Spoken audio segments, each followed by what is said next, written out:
Price the lord. ಪ್ರೀತಿಯ ದೇವಜನರೇ, ನಿಮ್ಮೆಲ್ಲರಿಗೂ ವಂದನೆಯನ್ನು ಸಲ್ಲಿಸ್ತಾ ಇದ್ದೇನೆ. ಕೇರಳ ಡಿವೈನ್ ಸೆಂಟರ್ ಕನ್ನಡ ವಿಭಾಗದಿಂದ ನನ್ನ ಹೆಸರು ಪೌಲ್ ಜಗದೀಶ್. ಪ್ರೀತಿಯ ದೇವಜನರೇ, ನಾವೆಲ್ಲರೂ ಕುಟುಂಬದ ಸಮೇತವಾಗಿ ಈ ಡಿವೈನಲ್ಲಿ ಧ್ಯಾನ ನಡೆಸಲಿಕ್ಕಾಗಿಯೂ ಹಾಗೂ ಧ್ಯಾನದಲ್ಲಿ ಕೂಡಲಿಕ್ಕಾಗಿ ನಾನು ನಿಮ್ಮನ್ನು ಆಹ್ವಾನಿಸ್ತಾ ಇದ್ದೇನೆ. ದಯವಿಟ್ಟು ಕುಟುಂಬದ ಸಮೇತವಾಗಿ ನೀವೆಲ್ಲರೂ ಬರಬೇಕಾಗಿ ನನಗೆ ಕೇಳ್ತಾ ಇದ್ದೇನೆ.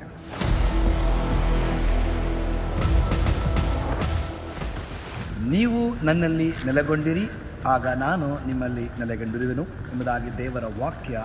ಹಾಗಾಗಿ ನಾವು ದೇವರೊಂದಿಗೆ ಒಂದಾಗೋಣ, ದೇವರು ನಮ್ಮೊಂದಿಗಿರ್ತಾರೆ. ಹಾಗಾಗಿ ಕುಟುಂಬದ ಸಮೇತ ಯುವತಿಯರನ್ನು ಎಲ್ಲರನ್ನು ಒಟ್ಟಾಗಿ ಈ ಧ್ಯಾನದಲ್ಲಿ ಭಾಗವಹಿಸಿ ದೇವರ ಪ್ರಸನ್ನತೆಯನ್ನು ಅನುಭವಿಸೋಣ. ಪ್ರೈಸ್